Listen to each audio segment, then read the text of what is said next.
Continuous coverage. Continuous coverage. Continuous coverage. In the trial of Lori Vallow Daybell from the Hidden Killers podcast. Hidden Killers podcast. That it is. This is audio from the 25th of April, 2023, in the trial of Lori Vallow Daybell. In segment number 1, let's go to the courtroom. Okay, we're on the record on case CR 22-211624, State of Idaho versus Lori Noreen Vallow. This is the continuation of the state's case in chief at jury trial. I just met with counsel in chambers to discuss a few issues that have come up and believe we're ready to get started with additional evidence this morning. I'll note the state's here represented by the prosecutors and the defense as well as the defendant are all present today. Remind everyone that's in attendance to continue to please comply with the court's conduct order as it relates to both this courtroom and the remote viewing locations in Ada and Madison County. And among the items in that order are prohibition against any use of a device to record, photograph, or transmit any sounds, images, or videos from these proceedings. So with that, I think we're ready to have the jurors brought in and get started with additional testimony. Is the state ready to proceed this morning? Yes, Your Honor. Is the defense ready to proceed? Yes, Your Honor. All right, and I believe Mr. Balance was continuing to testify on direct. Is that correct? Yes, we'll bring him in. Okay, we'll go ahead and have the jurors brought in as well.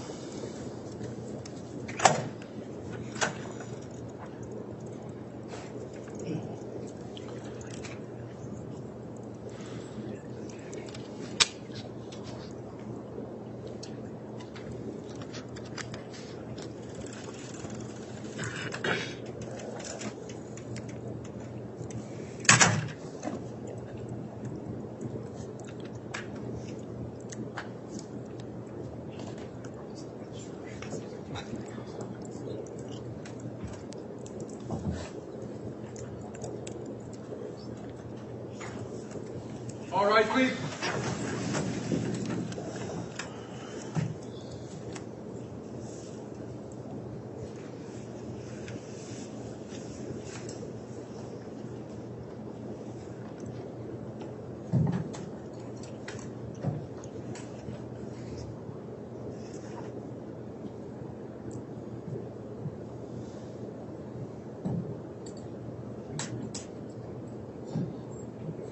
Jury's all present and counted for, Your Honor.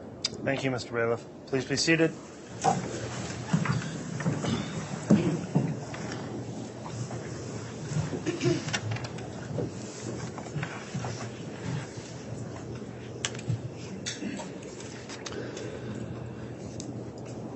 All right, we're concluding with testimony from Mr. Balance, who was previously placed under oath yesterday and is in direct examination with Mr. Wood conducting the direct. Court notes all the jurors are present and accounted for, and would note on the record also they've all signed their juror affirmation, so we appreciate your continued service. With that in mind, Mr. Wood, if you'd like to continue with your direct examination, you can. Thank you. Your Honor, I'd ask that the witness be handed what's been marked as State's Exhibit 156A. I do have a courtesy copy electronically for the court as well.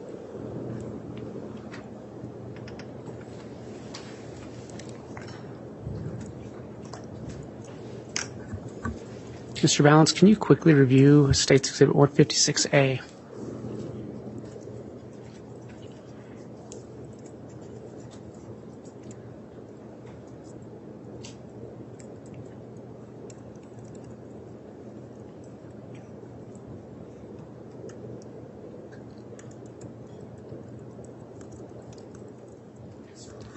Do you recognize State's 156A? What is it? Hold on, I think that microphone is not turned on, it would appear.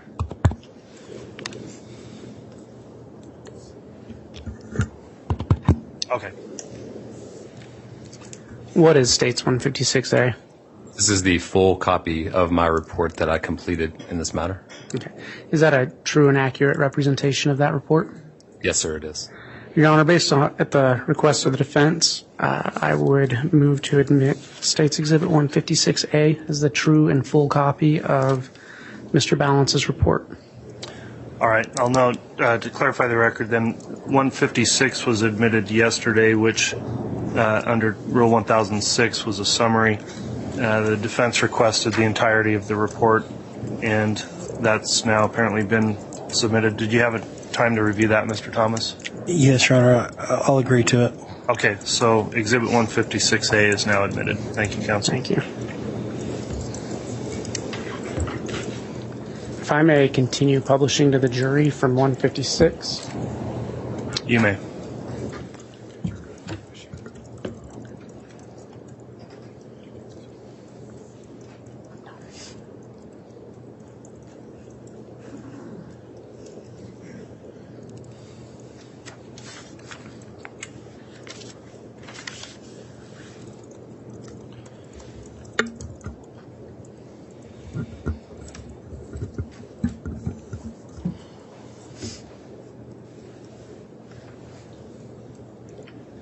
Agent Balance, do you recognize page 26? Yes, I do. Is this the page that we finished on yesterday? Yes, sir, it is. Okay. And just to get back into your testimony, can you just briefly summarize again what was found on page 26? Yes, sir. So this is looking at Google location history for Homer J. Maximus at Gmail, that account, which was associated with Alex Cox, and then looking at multiple locations from the Google location history record. Okay.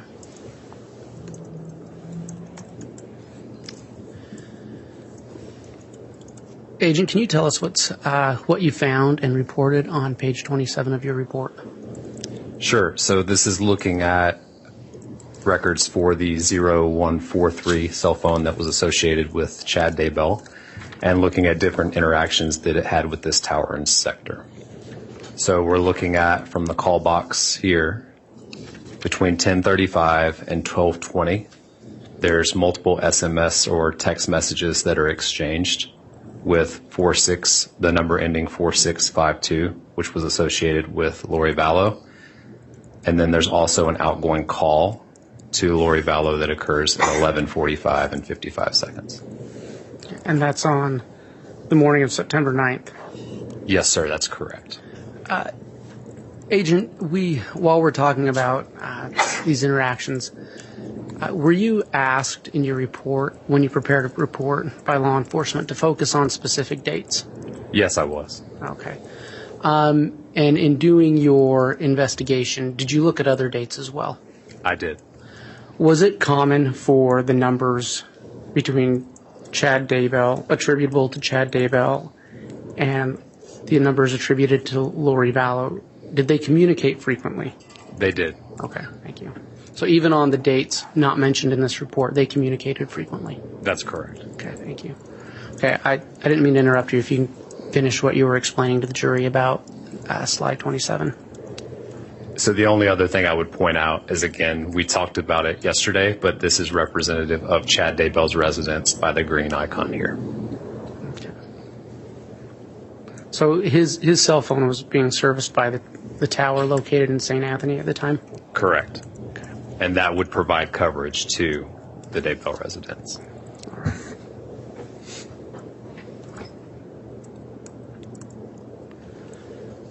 What did you find in report in slide 30? So this was going back to looking at the Google location history for the Homer J. Maximus account associated with Alex Cox. And so if you look, it's going to be between 11:42 and 11:47, so a shorter time window. But there's two location points here at 11:42 and 11:45, just north of the Daybell residence. And then the next one that we see is at 11:46 and then 11:47, which would be consistent with that device leaving the area of the Daybell residence traveling south towards Rexburg. Okay. And just as a brief refresher, the blue pointer, what kind of geolocation data is that? Sure. So basically on the Google location record from what we talked about yesterday, you'll see the type of how it's being reported to Google. So we see a GPS, which is represented with red, and then we see the blue, which would be representative of a Wi-Fi report. Okay. Of a Wi-Fi report. Okay. So between slides 26 and 30, can you just briefly summarize where the phone attributable to Alex Cox's Homer J. Maximus account was located? In the vicinity of the Chad Daybell residence. What did you find and report on slide 31? So this page is showing 3 different accounts or phone numbers and what tower and sectors those were utilizing. So the 3 numbers are at the top: 0143, which would be attributed to Chad Daybell; 9120, which would be attributed to Alex Cox; and then 4652, which would be attributed to Lori Vallow. So the interaction here is going to be associated with 0143. That's an outgoing call to 4652 at 11:45 and 55 seconds.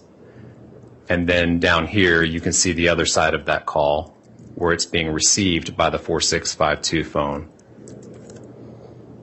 from the 0143. Additionally, you see an outgoing call from 9120, which would be attributed to Alex Cox, also to 4652. And then you can see it being received down here by the 4652 phone. So basically what that's saying is, during the call made by the 0143 phone attributed to Chad Daybell, it was using a tower that would provide coverage to the Daybell residence.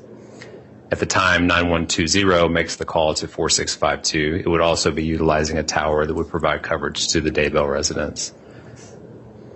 And then finally down here, 4652, when it's receiving those 2 calls, would be utilizing a tower that would provide coverage to Rexburg.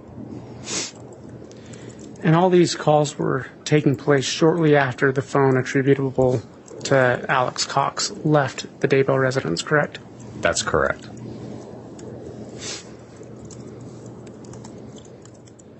What did you find and report on slide 34? So again, this is a short duration, but we're looking at 0143 for towers and sectors that were utilized for 2 different interactions. One, an incoming SMS from 4652. The other is an outgoing SMS to 4652, utilizing the first tower would be up providing coverage to the Daybell residence. Then this tower down here, when I looked at the drive test data associated with it, does provide coverage all the way up to the Daybell residence. So when I spoke yesterday, when you're looking at 2 different towers that are being utilized within close proximity in time, like this one, where you have approximately a little over a minute, the phone would need to be near an area where there's overlapping coverage associated with both of those towers and sectors.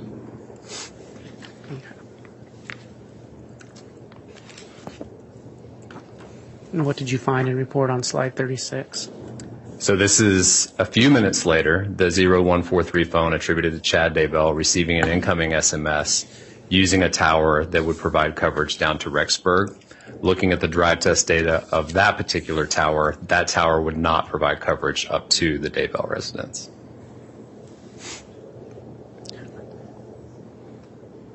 So at this point, that phone attributable to Chad Daybell is within the coverage of that tower, but not within the coverage of the tower that provides coverage to his home? Correct. So if you look between this page and the one previous, you'll see that this tower is slightly west of the tower that was utilized during the previous interaction on page 35 of the report.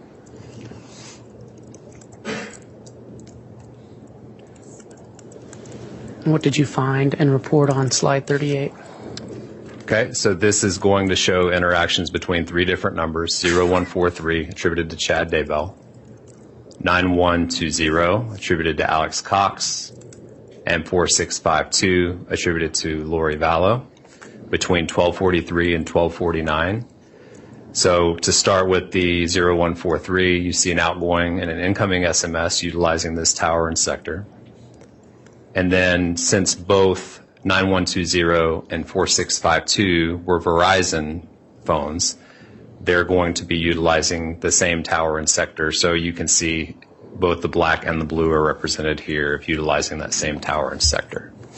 And so basically what this is showing is these towers are utilizing, or these phones are utilizing towers and sectors with an overlapping coverage area down in Rexburg. And this was, again, on September 9th? That is correct. September 9th from 12:43 to 12:49 p.m.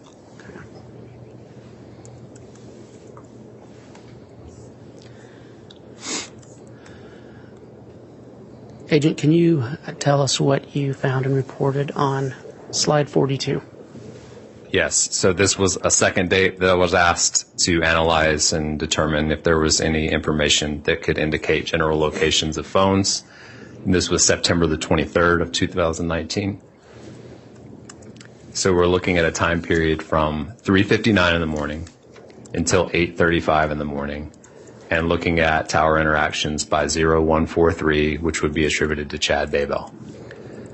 So basically there's numerous outgoing SMS messages and one incoming SMS or text message that occur during that time window, starting at 3:59 and then going to 8:34 in the morning. And those were all with 4652, a phone that was attributed to Lori Vallow.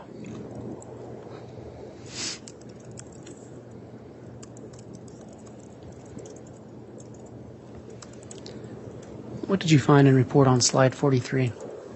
So this was from Google location history for Homer J. Maximus at Gmail, which was associated with Alex Cox between 9:01 in the morning and 9:41 in the morning. And the locates all repeat with a 15-meter margin of error, consistent with that device being at Alex Cox's residence.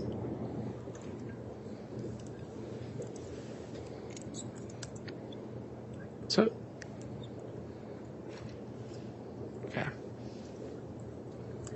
And so can you just remind again what the yellow circle with the R means? Certainly. So the yellow circle is the margin of error. So when we see here, all of these have a margin of error of 15 meters. So that yellow circle is representative of what 15 meters looks like for that margin of error. And what did you find and report on slide 44? So this is looking at a tower interaction of 9374, which was attributed to Chad Daybell. And this shows an outgoing call to 9120, which was attributed to Alex Cox. And that during that time, this is the 9374 is a Verizon phone, unlike the previous orange tower and sector we've seen up here. So it would be utilizing a different tower and sector since it's a different network. And so this tower and sector does provide coverage to the Daybell residence.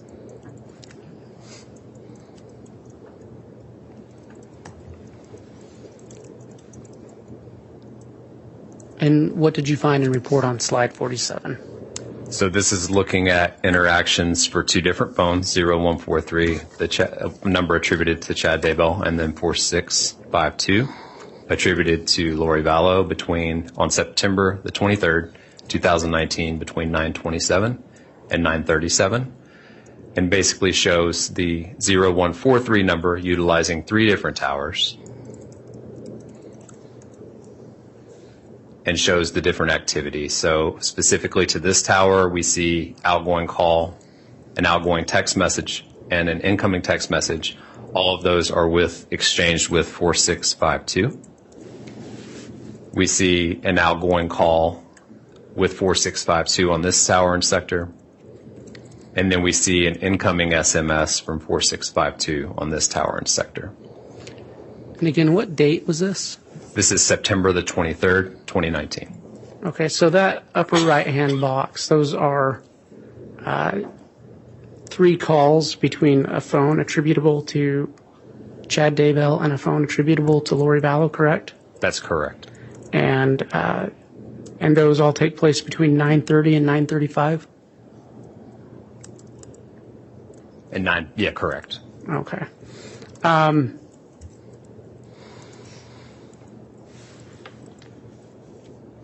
And there's then in the box to the left, there's another call. That's between correct. those same phones at 9:36? Correct. Okay. That bottom box. So that's showing the tower and sector utilized by 4652 during that time range, and you see 2 of the calls here being in communication with 0143. Okay. So that's representative of those other calls that are discussed above. Yes, correct. Okay, but just from another tower. Yes, correct. All right, and this, again, September 23rd between 9:27 and 9:37 a.m. That's correct.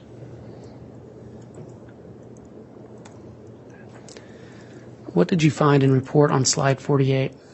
This is looking specific to Google location history for Homer J. Maximus associated with Alex Cox, showing between 9:45 and 9:49 that the device reporting to that Google account moved from the area down here in Rexburg near Alex Cox's residence north. So if we can go to the bottom box in purple, what does that represent? So this represents a Google location. The type is going to be Wi-Fi, and then the margin of error is 100 meters. And so when I talked yesterday about if you put every single date, time, margin of error, and latitude, longitude on every single one of these, it makes a map that's difficult to read.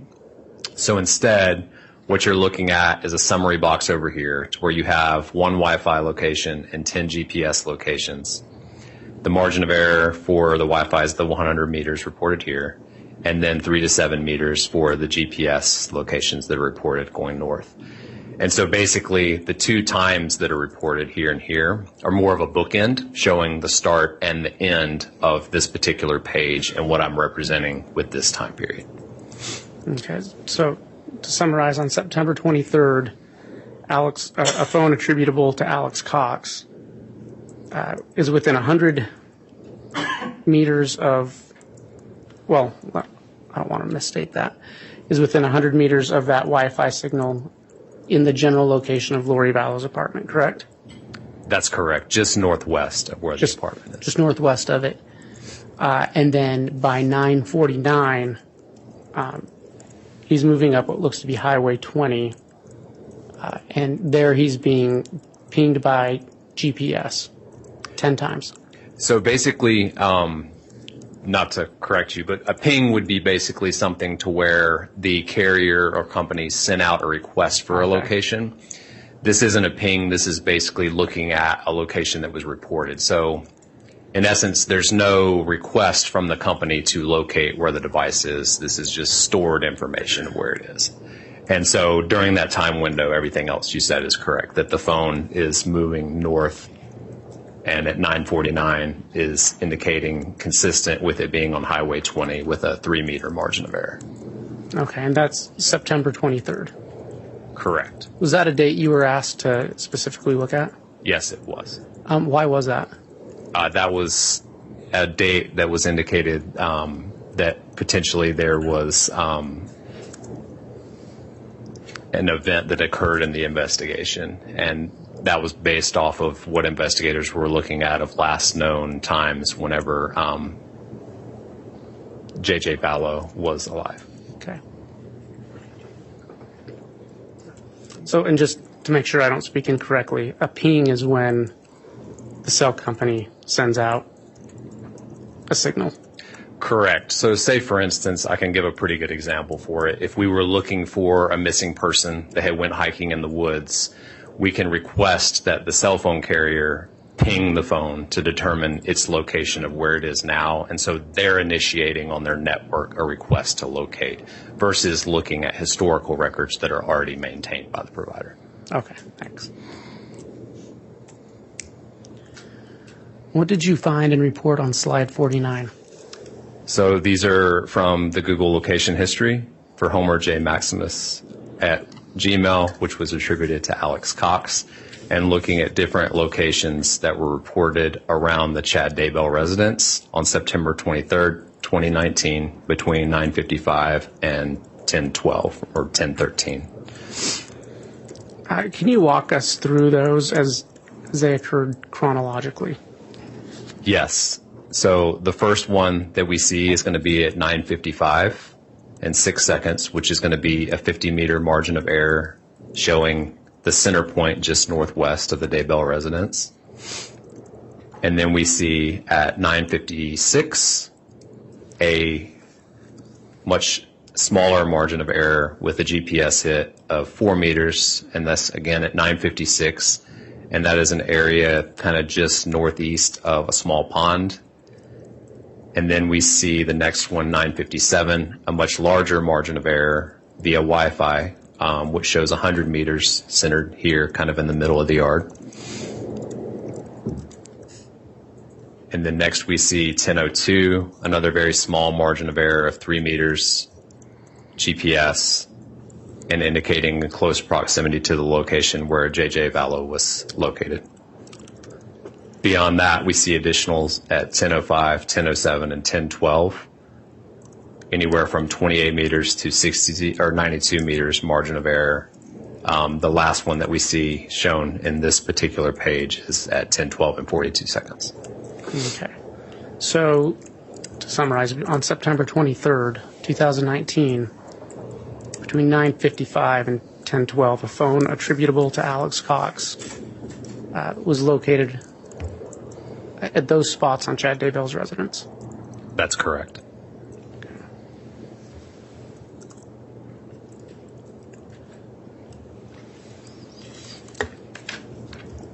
What did you find and report on slide 51?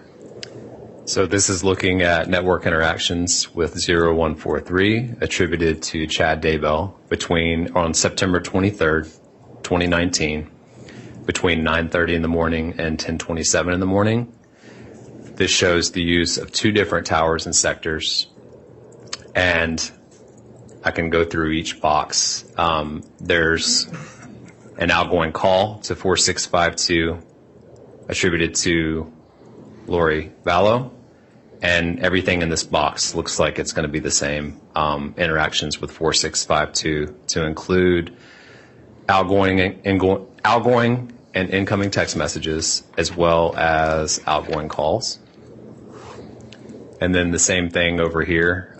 There is one number that I don't recognize, but 4652 has 2 interactions with the 0143 phone at 9:36 and 10:26. So the other thing I'll point out is that, as you can see, we have 9:36 an interaction with this tower. We have 9:35 an interaction with this tower. So that's when I talked about yesterday, to where when a phone is utilizing 2 different towers and sectors, we can look at that phone is likely located very near to the overlapping coverage area versus being all the way up here in St. Anthony and then 1 minute later being down here closer to this particular tower and sector. So what I looked at with the drive test, which was mapped on one of the pages yesterday, is that the overlapping coverage of these 2 towers and sectors includes the Chad Daybell residence. Okay. Chad Daybell residence. Yes, ma'am. And so in that box on the right, you have between 9:30 and 10:16, I count 8 communications between a phone attributable to Chad and a phone attributable to Lori? Yes, that's what I count as well. Okay. And then on the box to the left, between 9:36 and 10:26, I count 2. there are 2. Okay.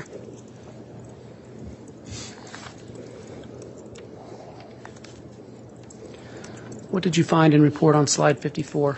So this is Google location history attributed to Homer J. Maximus at Gmail, associated with Alex Cox, on September the 23rd from 10:12 in the morning until 10:20 in the morning.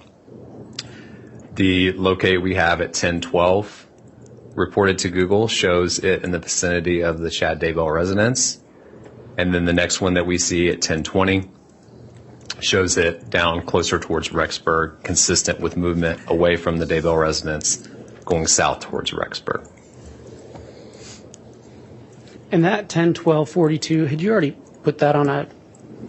And let me clarify that. In the upper box, that finding, was that on one of the previous slides? Yes, I believe it was. It was the last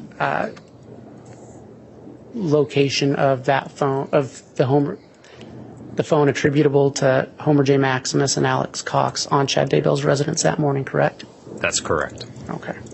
And so then, about 8 minutes later, he's south down in the Rexburg area. That's correct. Or I should say that phone is down south in the Rexburg area. Correct. Okay.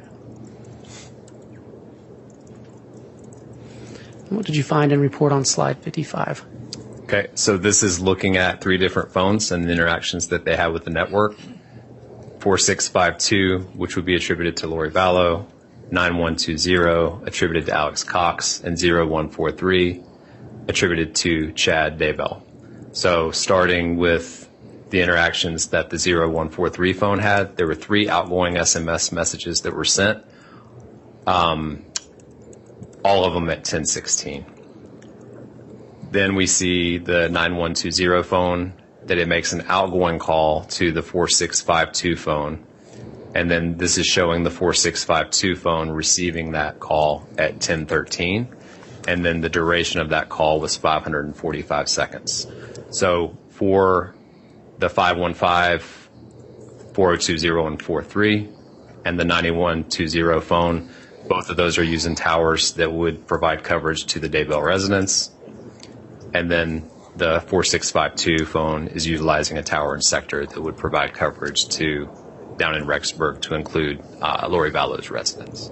Okay, so and just to clarify then, in that upper box, you have 3 messages within a minute from a phone attributable to Chad Daybell to Lori Vallow at 10:16, the morning of September 23. That's correct.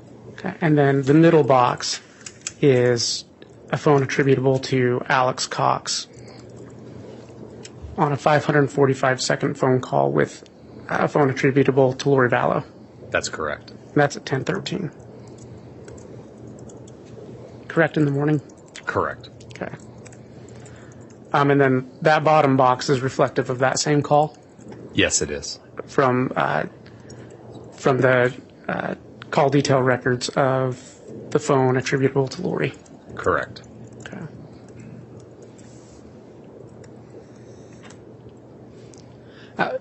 We've been talking about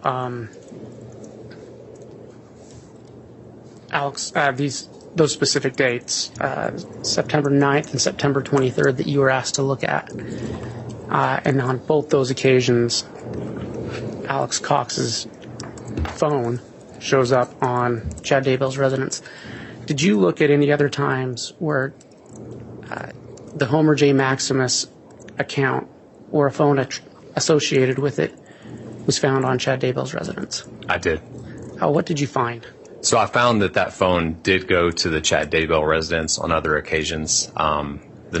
The exact number escapes me. It was definitely less than 10. Did you ever find another time where the location given was in the backyard? So specific to the Google location, as you've seen already, there's a margin of error associated with each particular locate that you see. So on some of those other dates, I did see where the margin of error included the backyard.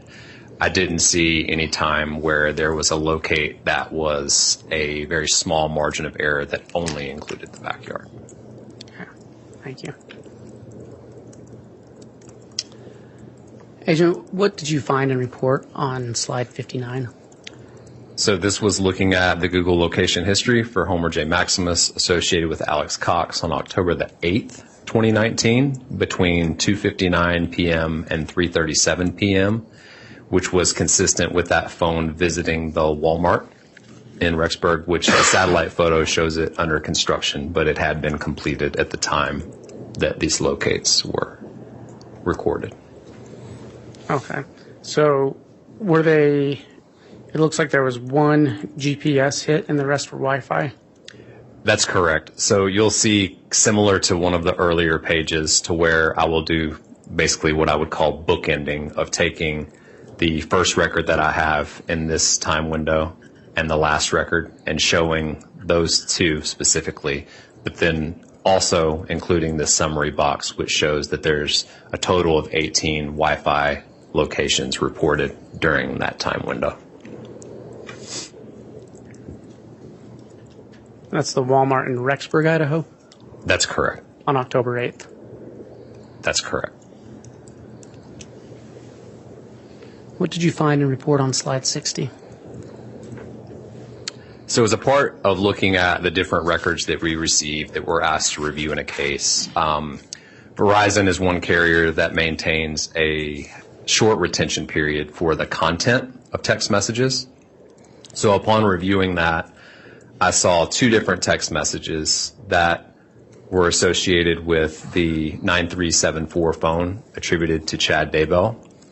And so the content of those messages were, the first one, going to stop by the store right now to get that other number working. Hopefully won't take long. And then the second one was, I will call right now from a 401 number. So when we look at these different records, a lot of times one of the biggest tasks we have is to take whatever time zone a particular record is reported in and convert it to the local time. So here, these records are going to be listed in Eastern Daylight Time, and so they were converted to Idaho local time. So this one at the top, that occurs at 9:57 in the morning, and then the second message occurs at 10:26 in the morning, Idaho time. Are you able to tell from that data who the text message was sent to? I am. So if you look at the terminating number here, you'll see 808-755-5452, and that's the same on both of those text messages. And do you know who that number is attributable to? I have that number attributed to Lori Vallow. Okay. And that was from 690-9374 attributable to Chad Daybell, correct? That's correct. On the 9th of October? That's correct.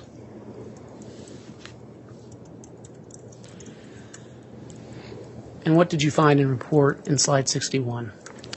So what I found here was, first I'll point out the location of WR, which was Wireless Revolution, LLC, which was a store that sold devices that could be used on AT&T's network.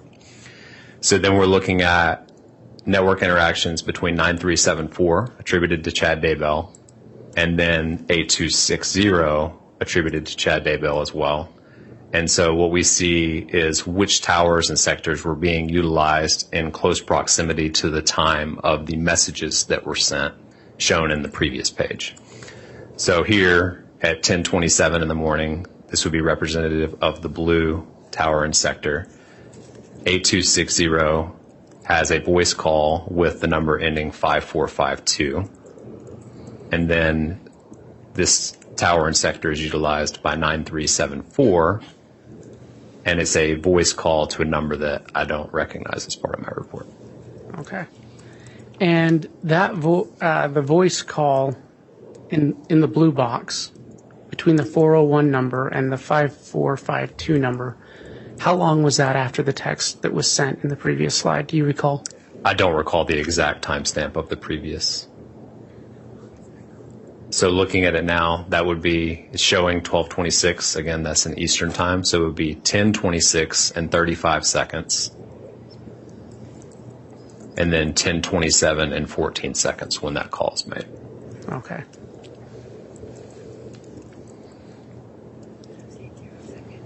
And so just for clarification, what does the text say in that bottom box? It says, I will call right now from a 401 number. Okay, and that was at 10:26? Correct, 10:26 and 35 seconds. And then at 10:27, there's a call from a 401 number to that same number attributable to Lori Vallow, correct? That's correct. And that 401-569-8260 number, who is that attributable to? Chad Daybell. Thank you. That's on October 9th. That's correct. What did you find and report on slide 65? So this was just additional reporting of 9374 attributed to Chad Daybell and 8260 also attributed to Chad Daybell. And so what I'm looking at here is date and times and usage of the network, and if those phones appear to, whether it's consistent with those two phones being in the same general location. And so you can see there's the blue tower and sector here as well as here. And then there's the green tower and sector here. The green is associated with 9374, and then the blue is associated with 8260. Okay, and 8260, is that the number we were just discussing that was activated that day on October 9th? That is correct. Okay. And who is that number communicating with in that upper right box? So up here you see an incoming voice call from 4652 attributed to Lori Vallow.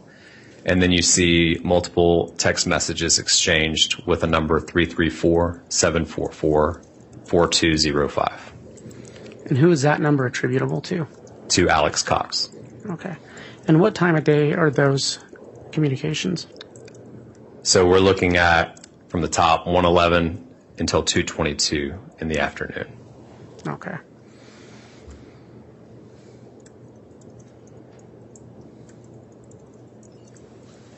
And then in the 111 to 222 covers the whole slide, correct? Yes, sir, correct. Okay. The middle box with blue on the right, what is that communication? So that's another representation of an interaction 8260 has with the network, receiving a message from the 4205 number utilizing a different tower and sector. Okay. And then the bottom box? And the bottom is showing 3 outgoing calls, and I don't recognize any of the numbers. Do you recognize the outgoing number? I'm sorry, that's 9374 associated with Chad Daybell. I don't recognize any of the numbers that it's calling. Okay. And in the middle box, I don't believe you said who those numbers are attributable to. Yep. So 8260, which would be attributed to Chad Daybell, and 4205 attributed to Alex Cox. Okay, thank you. What did you find and report on slide 70? So this is looking at Google location history on October the 9th, 2019, between 12 o'clock p.m. and 1:23 p.m. for the Homer J. Maximus account associated with Alex Cox. And so basically, during that time, we see a total of 18 Wi-Fi reports or locations reported via Wi-Fi that would be consistent with that device being at the Lori Vallow residence. Okay, so 18 hits between 12 o'clock and 1:23 p.m. on October 9th? That's correct. Okay.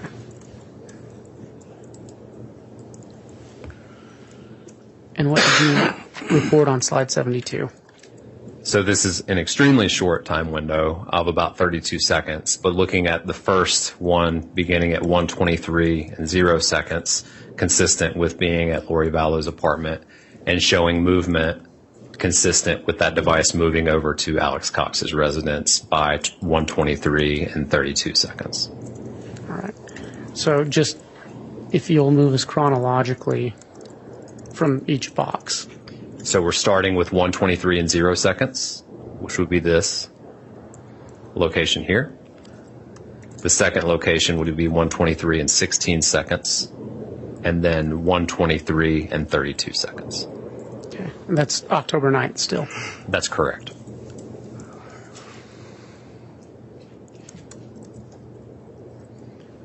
And what did you report on slide 73? So again, this is Google location history associated with Homer J. Maximus at Gmail, attributed to Alex Cox between 1:23 and 2:37. A total of 28 Google locations are being represented here, all consistent with that device being at the Alex Cox residence. Until 2:37 on October 9th. That's correct. And what did you report on slide 75? So again, this is Google location history for Homer J. Maximus, attributed to Alex Cox, showing movement from 2:42 and 7 seconds south towards Idaho Falls, and another one down in Idaho Falls to end this summary at 3:14 and 43 seconds. And again, I have a summary box to show that there's a total of 8 locations reported during that time window, which would be consistent with that device traveling from Rexburg down to Idaho Falls. Okay, and so your start time, if I'm correct, is 2:42 on October 9th, 2:42 p.m., and that's in Rexburg. Correct. And then the end time is at 3:14 in Idaho Falls, where you have it located at SW, which I believe you said stands for Sportsman's Warehouse. That's correct. And without looking at it, that 72-meter margin of error, without it being zoomed in, I wouldn't want to say specifically it's located at Sportsman's Warehouse, but definitely in the vicinity. Okay, thank you.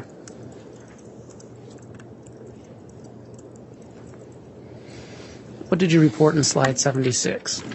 So this is looking at Google location history again for Homer J. Maximus associated with Alex Cox on October the 9th from 3:42 until 4:12, reporting a total of 18 Google locations via Wi-Fi that show it consistent with that device being located at the Sportsman's Warehouse. Okay. And so, just to summarize, on October 9th from 3:42 to 4:12, the phone associated with Alex Cox is consistently being located within the Sportsman's Warehouse. Yes, sir, that's correct. What did you report on slide 77? So this again is showing Google location history for Homer J. Maximus attributed to Alex Cox, showing movement starting, well, the total window is going to be from 4:47 to 4:56, but starting down here at the 4:47 time frame, the locations here are all going to be GPS, indicating movement consistent with it traveling up towards the Daybell residence and then directly east away from the Daybell residence. Can we just walk us through those boxes chronologically, and those hits? Yes, for sure. So we're looking at 4:47 down here in the vicinity of Highway 20, and I believe that's Salem Road. The next one that we see is 4:49, consistent with northbound travel by that device on Salem Road. 4:51, consistent with it being in the area of the Daybell residence. 4:55, east from the previous locate, consistent with travel east on, I can't remember the name of this road off the top of my head. But then we're looking at 4:56 and 7 seconds, which is the final one for this particular page. And so on that final one, on that particular page, he's located what looks to be east of the Chad Daybell residence. That's correct. But on that same road that leads to Chad Daybell's residence. Correct. That would be consistent with the locates that I reviewed. Okay. And that was that last one, I'm sorry, was it 4:56? Yes, sir. 4:56 and 7 seconds. Okay, thank you. What did you report on slide 78? So continuing with Google location history for Homer J. Maximus attributed to Alex Cox. The first one represented here we see at 4:57 via locate via Wi-Fi with a 68-meter margin of error. The next one that we see is at 4:58 and 9 seconds, consistent with the device moving back west. And then the final one that we see is at 5:03 and 55 seconds, which is a GPS. The type is GPS, and it has a 3-meter margin of error. So, and to clarify, you can't determine the exact route he took to get there? No, I cannot. Okay. But what you can state is that at 4:58, he's located by GPS on that same road that Chad Daybell's residence is located on. And at 5:03, he is then down just west of Sugar City. That's correct. Okay. And can you just point out Sugar City?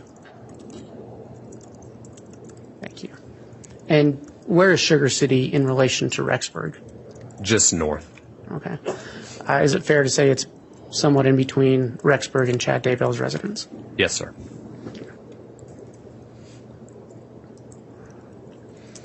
And then what did you report on slide 79? So continuing with Google location history for Homer J. Maximus associated with Alex Cox, this is looking at a much larger time window between 5:16 p.m.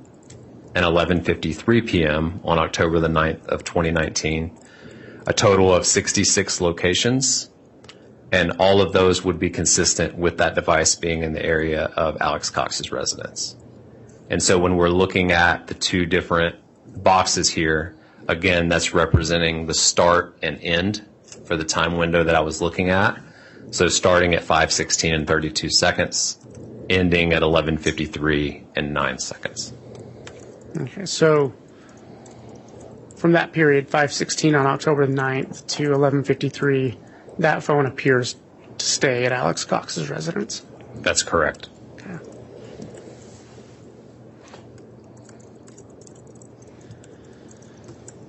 What did you report on slide 80? So this is looking at network interactions that 8260 had, utilizing two different towers, one northeast of the Daybell residence and one southwest of the Daybell residence. And so looking at the activity specific to each tower and sector, we see numerous text messages exchanged. 8260, which would be attributed to Chad Daybell, and 4652 attributed to Lori Vallow, as well as the number ending 4205 attributed to Alex Cox. Those are between 5:28 and 10:31. And then when we go over to the other tower and sector that was utilized during this time window, we see 4 outgoing text messages to 4205, which would be attributed to Alex Cox, starting at 7:13 p.m. and ending at 8:43 p.m. Okay. And was October 9th the date you were asked to analyze these records for? I was. And do you know what the significance of that date was? On that date, there was specifically someone who had attempted to rob Tammy Daybell, if I remember correctly. Okay. To that box on the left,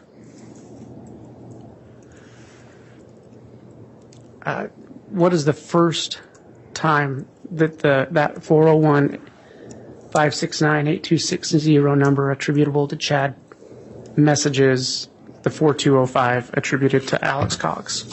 So the first time on that was at 7:13 and 2 seconds. Okay, and then in the second box, how many times and at what times? Well, let me ask this first. How many times does the phone, the 401-569-8260 attributable to Chad, communicate with the 4205 number attributable to Alex Cox? So I'm seeing 1, 2, 3, 4, 5, 6 times. Okay. And what is the first time in the box on the right? 7:30 and 10 seconds. And the last time? On the box on the right, the last time for 4205, I show 10:29 and 4 seconds. Okay. And just to clarify, your times are in military time, correct? Yes, on the call boxes they are. Okay. Is that how that data is reported to you? It is, and it's the easiest way for me to map it out without going back and forth between AM and PM. Okay.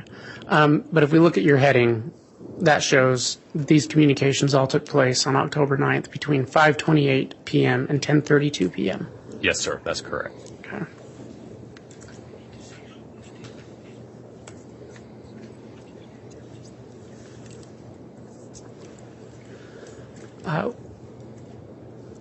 What did you report on slide 84? So we were looking at October 18th of 2019 between 11:02 in the morning and 12:20 in the afternoon. Google location history for Homer J. Maximus, which would be attributed to Alex Cox.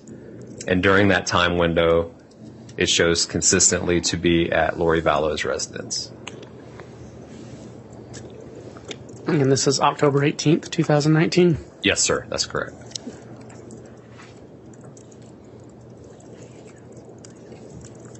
And what did you report on slide 85? So this is looking at interactions that 8260 attributed to Chad Daybell had with the network. And so I'm showing that there's 2 outgoing text messages, 1 incoming. All of those were with the 4652 phone attributed to Lori Vallow.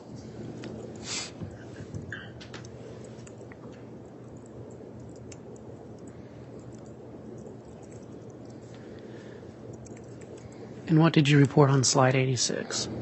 Continuing to look at interactions that 8260 attributed to Chad Daybell had with the network between 1:36 in the afternoon and 8:54 in the afternoon on October the 18th, 2019, utilizing 2 different towers and sectors, both that would provide coverage to the Daybell residence, and showing interactions or text messages exchanged between 4652 attributed to Lori Vallow, as well as 1 outgoing message that goes to 4205 attributed to Alex Cox. And what time was that message at? The message to Alex Cox was sent at 8:44 and 43 seconds. Okay. And in the box on the left, what does that show? So those are showing 3 text messages exchanged with 4652 and 1 outgoing call to 4652, which was 2,964 seconds. Okay. And that call was at what time? The call was at 1:40 and 58 seconds. Okay.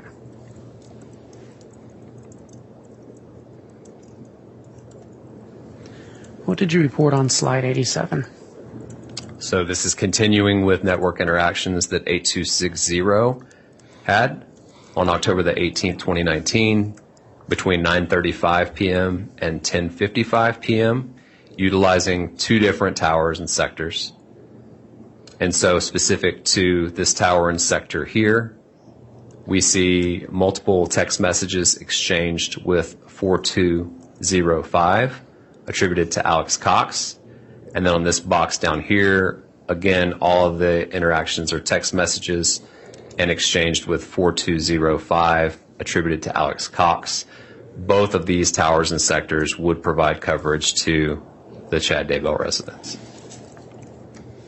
Yeah, so on October 18th, between 9:35 p.m. and 10:55 p.m., these are all text messages between the 401 569-8260 attributable to Chad Daybell and the 4205 number attributed to Alex Cox. Yes, that's correct. Okay, and we see the 2 different tower signals up there. What's the significance of that to you? So again, it goes back to overlapping coverage and which, if you're looking at the interactions only occurred on this tower and sector, then basically that would give me an area that would be representative of the coverage area where that phone would generally be located. But whenever I have 2 towers and sectors that are used in close proximity in time, then I can look at that. It's more likely that that phone is located in the overlapping coverage areas for both of those towers and sectors. And that specifically includes the Chad Daybell residence. Okay, and how many communications is that in that period between 9:35 and 10:55? So we have 9 on this tower and sector here. And if my eyes are working right, I see 7 over here. Okay.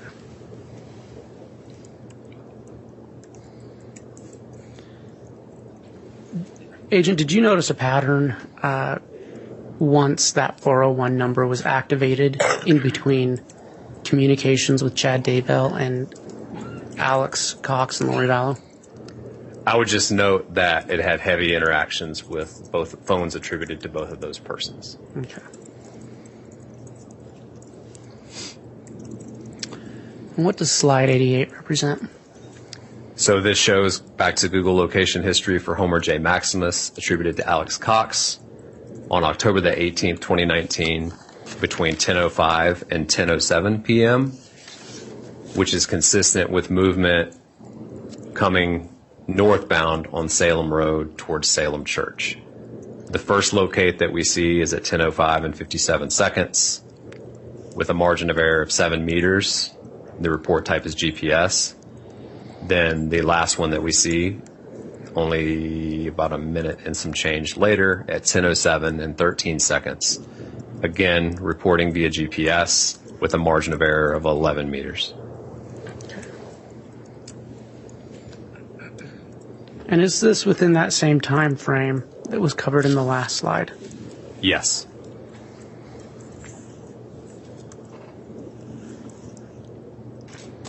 And that Salem Church, where is that located in relation to Chad Daybell's property? Just south of it.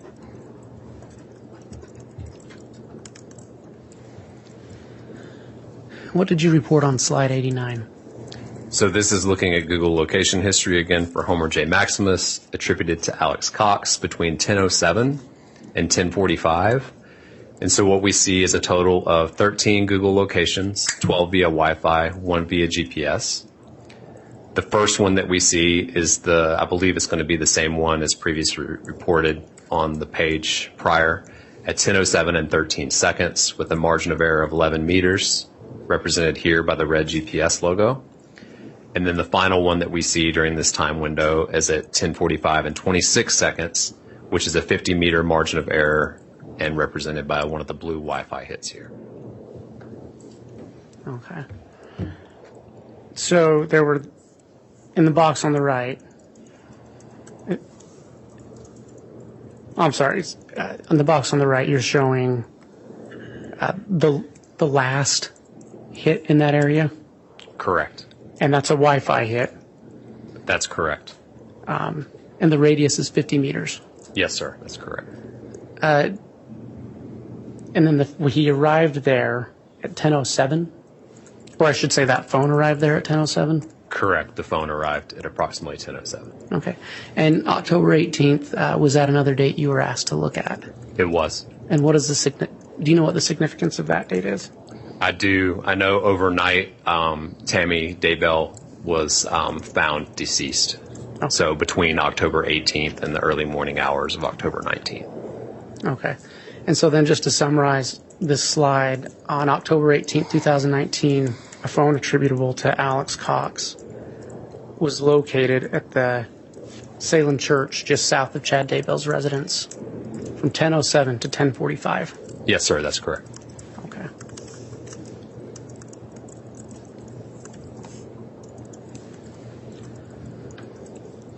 Can you point out just quickly on this map the Chad Daybell residence and the Salem Church? Yes. So the Chad Daybell residence is represented here in green, and then Salem Church is represented here with SC. Okay. And what did you report on slide 90?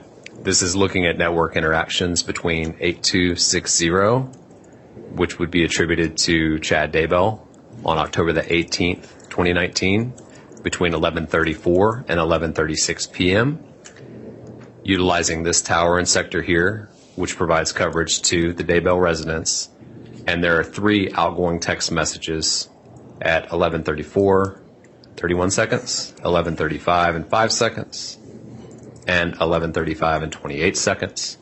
All 3 of those are going to 4652, which is attributed to Lori Vallow. Okay. Now you've probably already answered this, but are you able to look at the content of the messages from those records that you have access to? I'm not. Okay.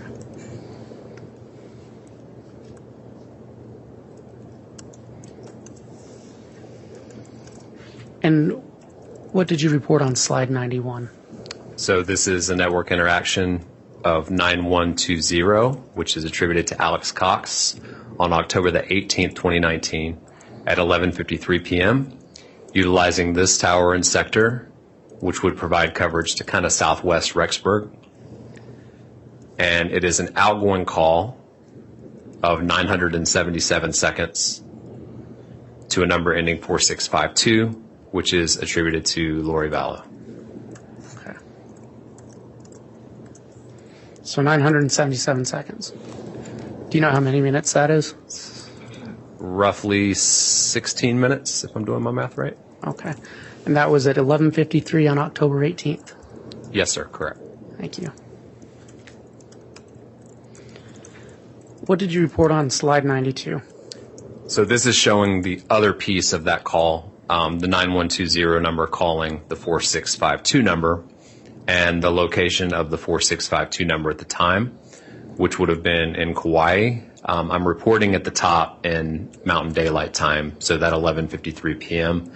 And then the call box here is just showing local time in Hawaii whenever that call was received.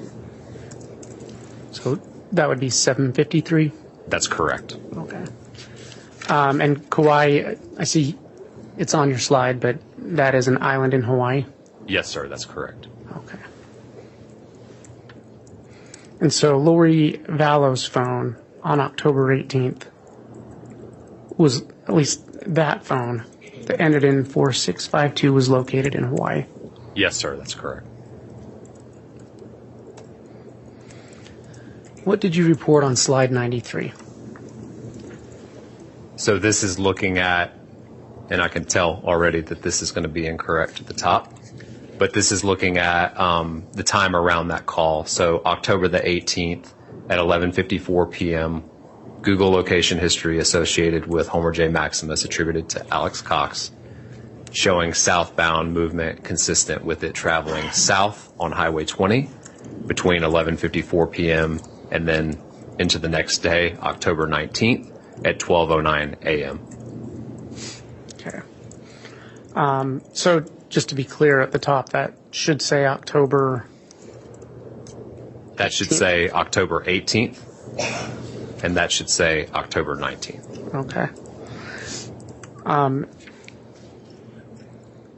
And so at approximately 11:54, he hits on a Wi-Fi south of Rexburg. Is that accurate? That's correct. And then at 12:09, he is just north of Idaho Falls. Yes, sir, that's correct. Or I should, to be clear, that phone is there. Correct.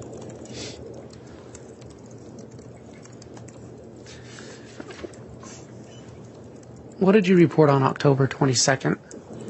So this is looking at interactions of both the 8260 number attributed to Chad Daybell, as well as the 9374 number attributed to Chad Daybell being utilized in Utah. Specifically, the tower interactions here are going to be in the area of Springville, Utah. And do you know what the significance of October 22nd is? I don't know if it was the exact date, but I know that there was a burial service for Tammy Daybell around that time. Okay. And so in that top box, the 401-569-8260 number attributable to Chad, who was that phone communicating with? So utilizing this tower and sector, there's 3 incoming text messages that are received from 4652, which would be attributed to Lori Vallow. Okay. And in that box in the middle, who are those communications between? So this is another incoming text message that 8260 has from 4652, attributed to Lori Vallow. Okay. And, go ahead. I was just going to continue to the other 2. Yeah. So we're looking at the other 2 interactions 8260 has, which are both outgoing text messages at 4:02, both to 4652, attributed to Lori Vallow. And then we also see an outgoing call on the 9374 phone attributed to Chad Daybell with a number that I don't recognize. Okay.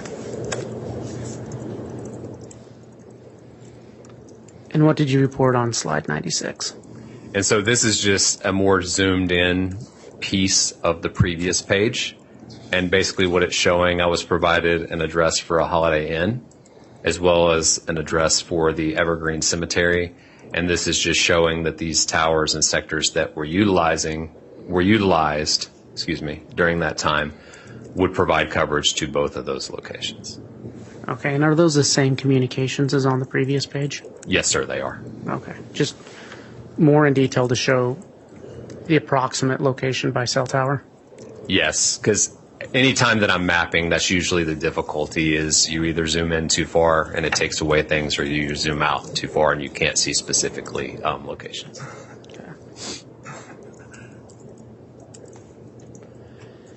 And what did you report on slide 102? So this is an interaction with the network of 480-692-9612, which I had attributed to Tylee Ryan. And it's showing from the records that I had, the last usage of that phone, which is where it's receiving 2 incoming messages. And that's December the 15th at approximately 12:25 p.m., utilizing a tower out in Kauai. Mm-hmm. And that number is attributable to Tylee Ryan, you said? That's correct. On December 15th? That's correct.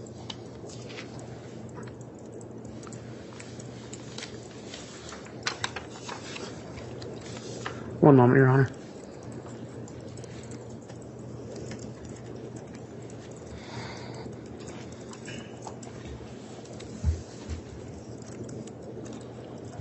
Your Honor, I have no further questions at this time. All right, thank you, Mr. Wood. Mr. Thomas, are you going to be conducting cross? I am, Judge. All right, you can do so. Are you going to take a mid-morning break, or am I going to? I don't want to get cut off in 10 minutes, so. Well, you probably get cut off in 15 minutes. So. Okay. Okay. Yeah, let's start the cross if you don't mind. Oh, sure. Take a break in about 15.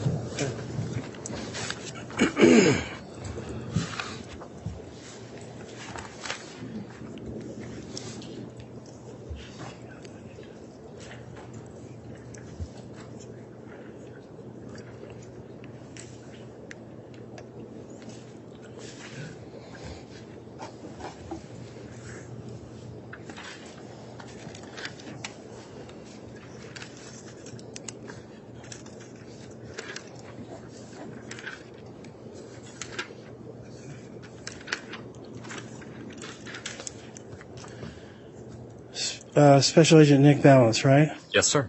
All right. So what does it take to become a special agent? So it's an application process that you would put in with the FBI. You'd go through it, and typically takes, depending on a particular person's situation, about 1 year to 2 years to get through the process. So you start out as just an agent, and then you move to a special agent? No, you would start off as a special agent. Oh. Well, what's so special about it? I mean, is it just, you're an FBI agent, is that right? So the correct position is an FBI special agent. There's not an FBI agent position. I got you. Okay. Well, let's talk a little bit about your background. Where did you go to school? Where did you go to college? So I went to school in North Carolina at the University of North Carolina at Charlotte. Okay. And when did you graduate from there? That would have been in 2007. Okay. And you got your bachelor's degree? Yes, sir. Correct. In what? Criminal justice and psychology.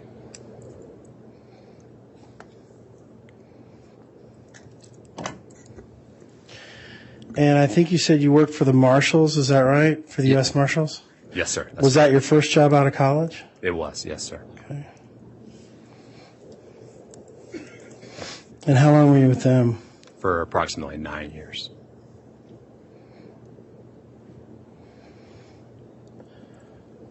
And did you get that job in 2007 when you graduated? Yes, sir, I did.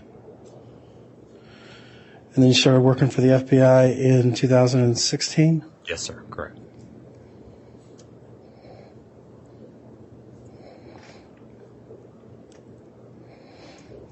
And you got your special agent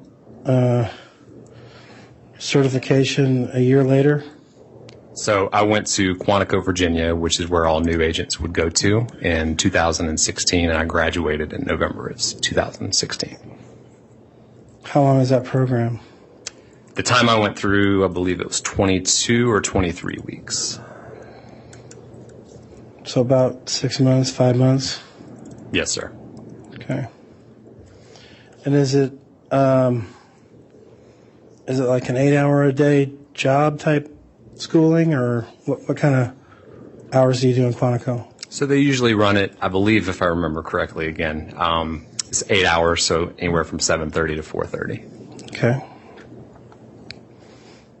And then you started working for the FBI. What was your first assignment? What did you do when you first got out? So I was assigned to the Pittsburgh Division and the Charleston, West Virginia Resident Agency.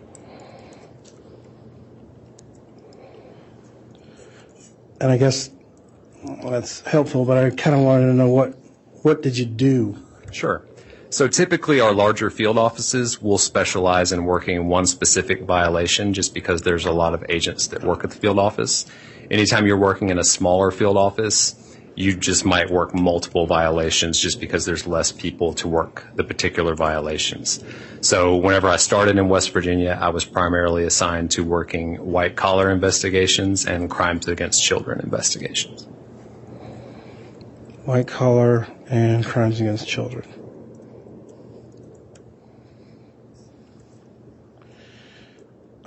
And when you start out, do you have like a caseload, like so many cases that you're assigned? How does that work?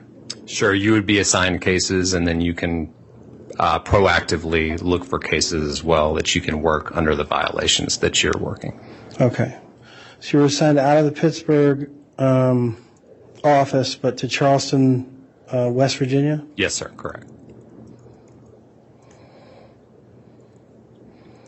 And how many cases did you carry when you were in Charleston? At a time? I mean, just Sure. roughly. Somewhere between probably 5 and 10. And how long did it generally take to, I mean, I'm not going to say solve the cases, but close the cases, maybe? Sure. So if I'm assigned a case that hasn't been worked at all, so say I'm the first agent that's assigned to that case, typically you'd look at probably a year or more that you would be working that investigation. But there's also cases that an agent was assigned previously, and say that person is transferred to another division, is assigned somewhere different. So you can inherit cases as well. So you could inherit a case towards the beginning, or something that's already has a conviction and is just waiting on somebody to be sentenced for it. Okay. And so 5 to 10 cases, is that typical throughout the Bureau or just for you? Was that typical for you? I think it would vary significantly depending on what particular squad you're looking at throughout the Bureau. Okay. And then I believe you said you started with the cast group or division in 2019. Is that right? So I started the application process in 2018 and then was fully certified in 2019.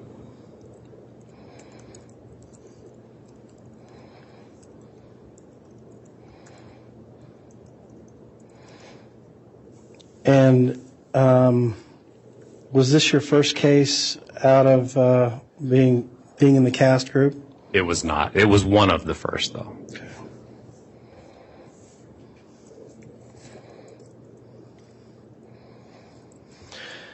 You talked a little bit about the training that you had to do, but didn't really get into it as far as the cast goes. Can you tell me a little bit more about the training to become certified member of the cast group? Sure. I don't mean to call it the cast group. I don't want to. What is it called? So it's cellular analysis survey team. So you'll hear it called cast team, which is kind of redundant because it already says that. But if you say cast, I'll know what you're speaking of. Okay. So what is the training involved in becoming part of the cast team? Sure. So the first training that you would go to would be our basic cast training. That is 1 week. And it's looking at kind of having an understanding of what records you can obtain from a provider and the ability to take those records and put them onto a map. So one of the biggest pieces of that is learning how to do it without a computer software package. So basically being able to talk a little bit about what I mentioned yesterday as far as you take call detail records, which could be printed out. You take a tower list, which also could be printed out. And then you marry those two up and you're able to say where a tower is located. And then for a specific line in a call detail record, which tower and sector was being utilized. So that's sort of the first, that training can vary. I think right now it's at 2 days. The second training that we would go to would be advanced. So advanced is a full 1 week. And when I talked a little bit yesterday about where you have less and less instructor support as these trainings go on for the first 3 anyway. So by the end of that week, you're basically just given a problem and you're asked to map out that particular case of where phones were during relevant times. And then that's looked at and graded, and there's a determination made of whether you would go to the next training. The name of that one has changed also over the years. When I went to it, it was called the field training exercise.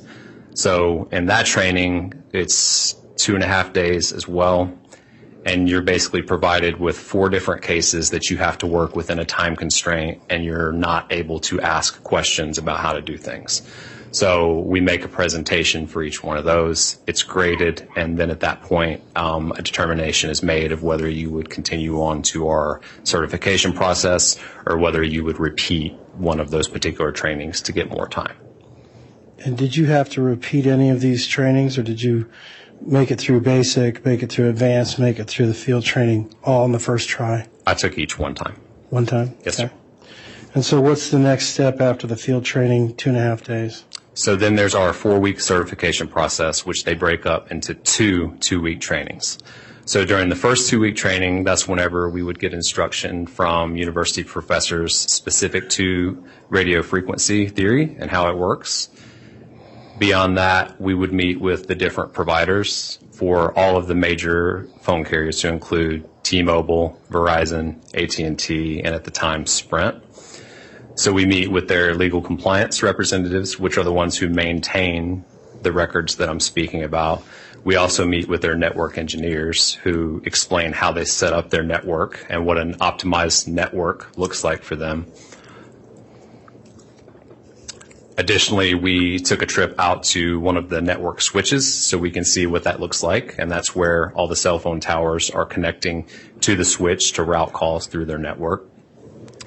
Then beyond that, we had a written test for all that information that we learned, and that concluded the first 2-week certification.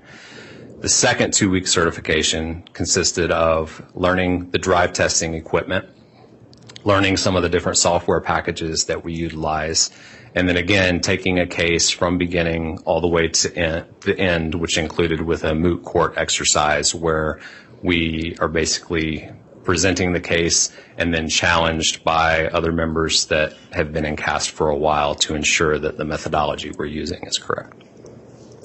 Thanks for bringing up the drive testing. I had some questions about that. So the drive testing, it's not a scientific test, right? So it's an industry standard test. It's an industry standard test. Okay. Let's talk a little bit. Well, should I keep going, Judge? Anytime you want to take a break where it's logical. Mr. I'm going to kind of get into some stuff right now, so if we want to take a break, it'd be good. Sure, that's fine. Okay. Let's do that. We'll take our mid-morning recess, try to reconvene right around 10:30. That concludes segment number 1. There's much more to come in the trial of Lori Vallow Daybell on this very dramatic day of testimony. Be sure to press subscribe so you don't miss any of it. More coming in just moments. This is continuous coverage Continuous coverage. in the trial of Lori Vallow Daybell from the Hidden Killers podcast. Hidden Killers Podcast.